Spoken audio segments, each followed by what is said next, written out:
A esta hora de la mañana saludamos a nuestro invitado, el asambleísta Vicente Tayano del Partido Social Cristiano, con quien conversaremos algunos aspectos sumamente importantes, sobre todo en el ámbito legislativo. Muchas gracias, asambleísta. Buenos días. Bienvenido. ¿Qué tal, Pedro? Buenos días. Muchas gracias por la invitación. Un saludo para toda la audiencia. El proyecto de ley que endurece las penas y que se intenta aplicar la consulta popular y que fue aprobado por la Asamblea Nacional como un pedido a la carta, tal cual como lo solicitó el Ejecutivo, reposa en el escritorio del primer mandatario.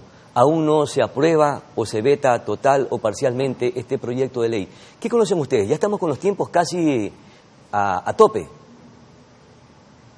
Pedro, fuimos a una consulta popular y el ciudadano, desesperado por la crisis que estamos viviendo en materia de inseguridad, a lo cual se incluye la provincia de Manabí, decidió votar por un sí que demandó hacia la Asamblea Nacional la reforma de la legislación penal para endurecer penas, sobre todo en delitos como sicariato, como la extorsión, que es la que nos tiene muy preocupados. Nosotros cumplimos, lo hicimos ya hace prácticamente un mes y el proyecto fue enviado como manda el trámite hacia el Ejecutivo. Y no solo estamos esperando, exigimos que sea puesto en vigencia, porque esa es una de las tantas cosas que tenemos que hacer como país para poder enfrentar esta embestida de la delincuencia que a todos hoy nos tiene absolutamente preocupados.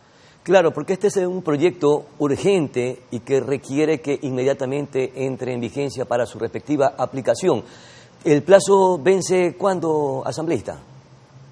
A ver, hay un tema que es claro, no podemos ser contemplativos hacia el crimen organizado y hacia la delincuencia. Y por eso, más allá de los tiempos, 30 desde que llegan hacia los escritorios, aquí lo de fondo es que cada función del Estado tiene que hacer lo que le corresponde. Y en el caso del Ejecutivo, porque así lo manda la Constitución, es colegislador. Y una vez que la Asamblea aprueba, tiene que revisar ese proyecto y pronunciarse si está a favor totalmente, parcialmente o no. Pero en este caso es prácticamente imposible que el Ejecutivo no esté de acuerdo, porque trabajamos en función del texto enviado por ellos, ya que así lo mandaba la consulta popular, y se hicieron cambios muy puntuales en cuanto a que exista penas para arriba, para que se sancione con mano dura la delincuencia, pero cambios para que exista concordancia en aquello.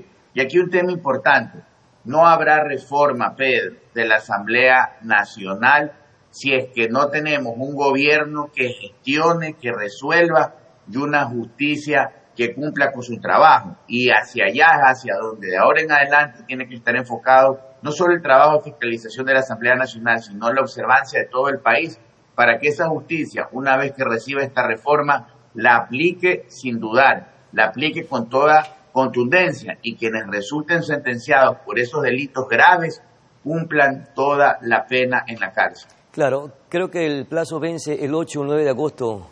¿Por qué esperar entonces hasta el último día, si usted lo acaba de mencionar, y el país está esperando que entre en vigencia este proyecto de ley porque es necesario y urgente? Mire usted que en estos días han habido repuntes de hechos violentos en algunas regiones, inclusive en provincias o regiones en donde está determinado el estado de excepción. Por tanto, hay que exhortar al primer mandatario a que apruebe inmediatamente lo más urgente este proyecto que está en el congelador o está en el escritorio del primer mandatario. Pedro, hablando de seguridad, hay un problema de fondo, y es que es claro que no existe un plan, una hoja de ruta concreta. ¿Y por qué digo esto? Porque, por ejemplo, como en el caso de Manabí, cuando usted tiene una alarma social ante el desborde de la delincuencia, se hace lo mismo que se hizo en el gobierno pasado, en el de Guillermo Lazo. Estados de excepción, focalizados, y por otro lado se trasladan comandos de la fuerza pública, momentáneamente hasta un poco controlar el tema y luego que se mueven los números de delincuencia nuevamente al alza. Es decir, no hay soluciones a los temas de fondo, a pesar que como ciudadanos, como asamblea, como país le hemos dado todo al Ejecutivo. Los ciudadanos votamos sí en una consulta porque entendimos que era nuestra forma de aportar. La Asamblea Nacional apenas lo recibió y lo tramitó en menos de un mes.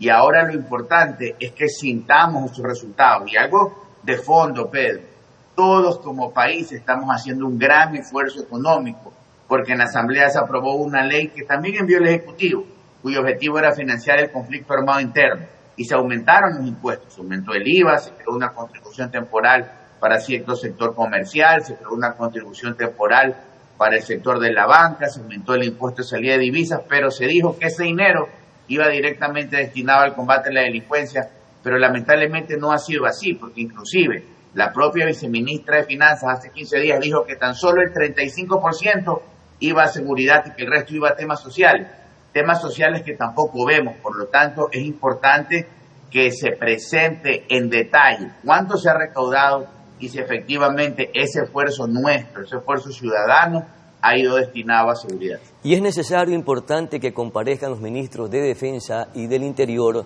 precisamente para que transparenten las acciones realizadas y den a conocer, precisamente a través de un informe, los resultados del combate a la delincuencia. ¿Se tiene planificado, se está agendando en la Asamblea Nacional para que comparezcan ambos ministros? Sí, efectivamente, la semana pasada el Pleno de la Asamblea Nacional decidió que esta semana comparezcan tanto la señora ministra del Interior como el señor ministro de Defensa en relación a Manabí y a todas las provincias que son parte de este estado de excepción, por obviamente los índices de delincuencia y todo lo que está pasando, para tres cosas fundamentales. Primero, que presenten cuáles son los resultados obtenidos hasta la fecha en relación al plan de trabajo. ¿Y por qué? Porque queremos saber efectivamente si hay un norte, si hay una estrategia y no simplemente temas coyunturales como los que me referí. Segundo, y lo importante, ¿qué es lo que se espera en relación a ese plan de trabajo y a dónde está el dinero que todos hemos pagado? Porque el IVA se subió 3 puntos. Hoy todo está más caro, de hecho.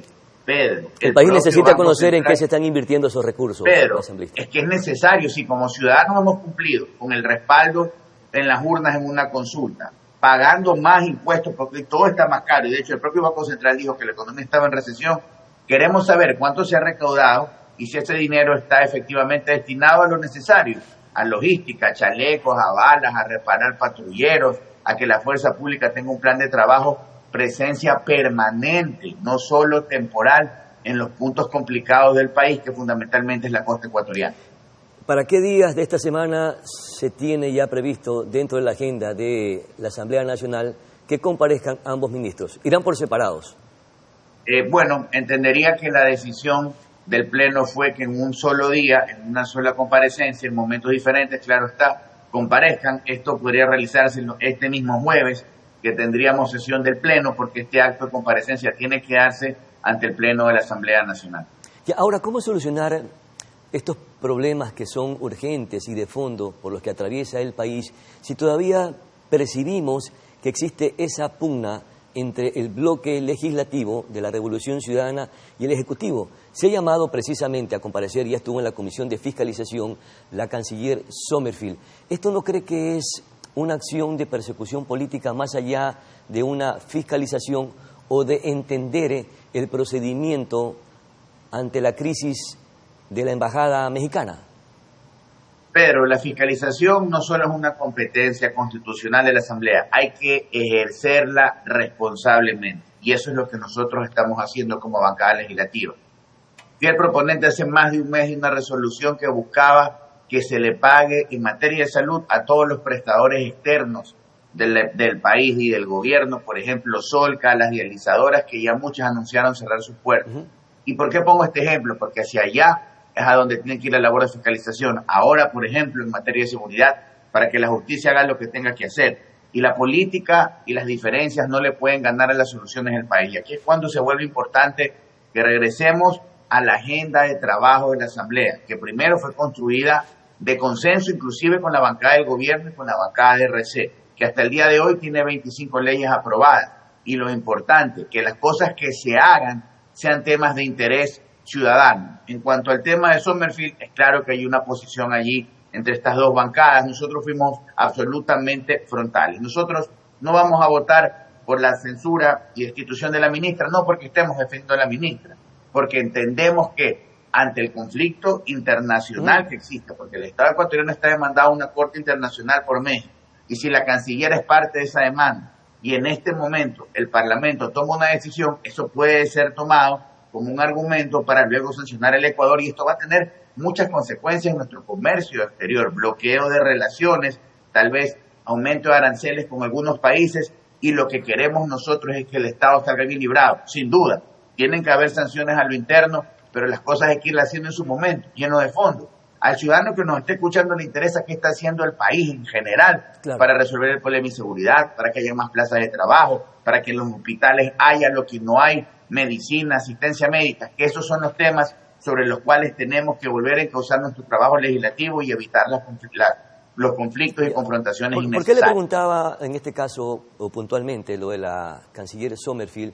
Porque no sé si será urgente, necesario o una persecución política, porque de acuerdo a las causales que está esgrimiendo la Comisión de Fiscalización, en la que está inmersa una asambleísta correísta, Yajaira Urrestra, las causales están concentradas en otro tema que no tiene que ver precisamente con la crisis de la embajada mexicana y más bien está vinculándola en otros aspectos que probablemente no estaban dentro del contexto del problema.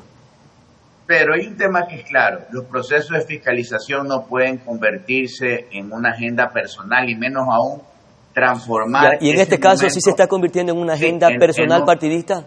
Mire, en un circo, yo creo, y al menos lo que he podido observar y leer, las acusaciones distan mucho de la práctica de la prueba. Y ya la semana pasada se decía de que inclusive se habían realizado algunas presentaciones de prueba fuera de término. Aquí lo importante es que esa comisión termine su trabajo y va a llegar un momento en el que se va a medir la participación de los integrantes de esa comisión, porque habrá que votar por un informe que recomiende o no un enjuiciamiento político. Pero sin embargo se pierde tiempo y no se prioriza lo que requiere el país, ese es el problema. Nosotros lo hemos dicho, cuál es nuestra posición en relación a este tema y así la vamos a mantener en la comisión y en el pleno. Y hacia adelante, nosotros estamos trabajando en los temas importantes. Empezamos esta entrevista con una inquietud suya, y es que, por ejemplo, en temas importantes hablamos de seguridad, y es que en temas importantes hablamos lo que hemos hecho en materia de salud, y hacia allá tenemos que seguir enfocando nuestro trabajo legislativo. ¿Y por qué? Porque mientras el tiempo pasa, la situación de inseguridad se sigue agravando. Mientras el tiempo pasa, la deuda del gobierno central con los prestadores externos de salud, entiéndase, Solca, dializadoras y demás clínicas, no se está cumpliendo y muchas personas ya no van a poder lamentablemente ser atendidas. Así es que hacia allá es a donde tiene que enfocarse el trabajo de fiscalización, en mi concepto. Muchísimas gracias, asambleísta Vicente Tallano, por conversar con Noticias Oromar, y ojalá que en la comparecencia de los ministros Palencia y el ministro Logolfredo no se vayan a convertir en actos circenses o de persecución política como hasta ahorita aparentemente se está evidenciando y no se priorizan las cosas urgentes, importantes que requiere el país para combatir la crisis económica, la inseguridad y otros aspectos relacionados con el servicio público. Vamos a nuestra pausa publicitaria, enseguida retornamos, estimados amigos televidentes.